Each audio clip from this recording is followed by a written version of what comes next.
ପାଞ୍ଚ ଏକର ଗୋଟା ଏମିତି ଗୋଟେ ନାଟକ ଯେଉଁ ନାଟକରେ ଆମ ନିଜ ମାଟି କଥା କୁହାଯାଇଛି। ନିଜ ମାଟି କଥା ଅର୍ଥ ଆମେ ସମସ୍ତେ ଗାଁରୁ ଆସିଛେ। ଆମର ସମସ୍ତଙ୍କର ଗୋଟେ ଗାଁ ଅଛି, ସେଠି ସମସ୍ତଙ୍କର ଢିଅ ଅଛି, ସମସ୍ତଙ୍କର ନିଜର ଜମି ଅଛି। ତାକୁ ଛାଡ଼ି ଦେଇ ଆମେ ସହର ମୁହାଁ ହେଇଯାଉଛୁ। ସହର ମୁହାଁ ହେଲା ଫଳରେ କ'ଣ କି ଆମ ନିଜ ମାଟିକୁ ଆମେ ଭୁଲି ଯାଉଛୁ। ମୁଁ ଡକ୍ଟର ଅକ୍ଷୟ କୁମାର ସାହୁ ପାଞ୍ଚ ଏକର ନାଟକ ଯେଉଁଟାକି ରବୀନ୍ଦ୍ର ମଣ୍ଡପରେ ଏଇ ରବିବାର 7 ତାରିଖରେ ମଞ୍ଚସ୍ଥ ହେଉଛି। ସେ ନାଟକର ମୁଁ ରଚନା କରିଛି ନିଜେ ଏବଂ ପରିକଳ୍ପନା କରିଛି। ସେଥିରେ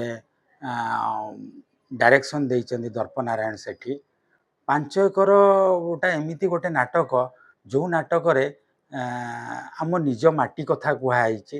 ନିଜ ମାଟି କଥା ଅର୍ଥ ଆମେ ସମସ୍ତେ ଗାଁରୁ ଆସିଛେ। ଆମର ସମସ୍ତଙ୍କର ଗୋଟେ ଗାଁ ଅଛି, ସେଠି ସମସ୍ତଙ୍କର ଢିଅ ଅଛି, ସମସ୍ତଙ୍କର ନିଜର ଜମି ଅଛି। ତାକୁ ଛାଡ଼ି ଦେଇ ଆମେ ସହର ମୁହାଁ ହେଇଯାଉଛୁ। ସହର ମୁହାଁ ହେଲା ଫଳରେ କ'ଣ କି ଆମ ନିଜ ମାଟିକୁ ଆମେ ଭୁଲି ଯାଉଛୁ। ସେ କ'ଣ ହେଲା ଆମେ ସେ କଥା ବୁଝୁନୁ। ତାପରେ କିଛି ଟଙ୍କା ଲୋଭରେ ଆମେ ସେ କଥା ସମ୍ପୂର୍ଣ୍ଣ ରୂପେ ଭୁଲି ଯାଉଛୁ। ଏଥିରେ ବହୁ ନାମୀ ଦାମୀ କଳାକାର ମାନେ ମଧ୍ୟ ବି ଅଛନ୍ତି। ଏଥିରେ ବହୁତ କଥା ତ ମେସେଜରେ କୁହାଯାଇଛି ଯେ ମାଟି କଥା, ନିଜ ଗାଁ କଥା ତ କୁହାଯାଇଛି। ତାପରେ ହେଉଛି ନିଜ ଚରିତ୍ର କଥା କୁହାଯାଇଛି, ନିଜ ବାପ ଅଜା ଅମଳର କଥା କୁହାଯାଇଛି। ତାଙ୍କ ସଂସ୍କୃତିକୁ ଆମେ ନେଇକି କେମିତି ଆଗକୁ ବଢ଼ିବା ସେ କଥା କୁହାଯାଇଛି। ଏଇଭଳି କଥାରେ ନାଟକଟି ଆଗେଇ ଚାଲେ। ଶେଷରେ ନାଟକର ନାଁ ହେଉଛି ପାଞ୍ଚ ଏକର। ପାଞ୍ଚ ଏକର ନାଟକର ନାଁ ହେଉଛି ପାଞ୍ଚ ଏକର।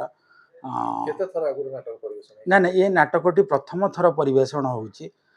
ଏଇଟା ହେଉଛି ଅସରନ୍ତି ନାଟ୍ୟ ସଂଗଠନର ନାଟକ। ମୁଁ ସେଥିରେ ସେକ୍ରେଟାରୀ ଅଛି। ମୋ ନିଜ ନାଟକ। ନା ନାଇଁ, ଆଜି ଏଇଟା ହେଉଛି ଏ ନାଟକର ଫାଷ୍ଟ ଶୋ।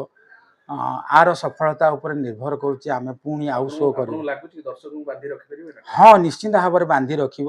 କାରଣ ସବୁବେଳେ ହେଉଛି ଆମର ଆଧୁନିକତାର ଚାକଚକ୍ୟକୁ ସମସ୍ତେ ଆକର୍ଷିତ ହେଇଯାଉଛନ୍ତି, କିନ୍ତୁ ଆମ ନିଜ କଥା, ନିଜ ହୃଦୟର କଥାକୁ ଆମେ ବାହାରକୁ ବାହାର କରୁନେ। ନିଜ ପୋଷାକ, ନିଜର ଚଳଣି କଥା ଆମେ ଭୁଲି ଯାଉଛେ। ନିଜେ କେମିତି ଅର୍ଗାନିକ ୱେରେ, ଯେଉଁଟାକୁ ଅର୍ଗାନିକକୁ ବର୍ତ୍ତମାନ ବହୁତ ଗୁରୁତ୍ୱ ଦିଆହେଉଛି, ସେଇ ନିଜ ଖତରେ କେମିତି ଭଲ ଚାଷ ହେଇପାରିବ, ସେଠୁ ଅମଳ ହେଲେ କେମିତି ଲାଗିବ, ନିଜ ଭେଣ୍ଡି, ନିଜ ବାଇଗଣ, ନିଜ ଚାଷ ପୋଖରୀର ଯେଉଁ ମାଛ ଚାଷ, ସେଗୁଡ଼ାକ କେମିତି ଲାଗିବ, ତାର ଟେଷ୍ଟ ସମ୍ପୂର୍ଣ୍ଣ ରୂପେ ଭିନ୍ନ, ସେଗୁଡ଼ାକ ନିଆରା। Thank you.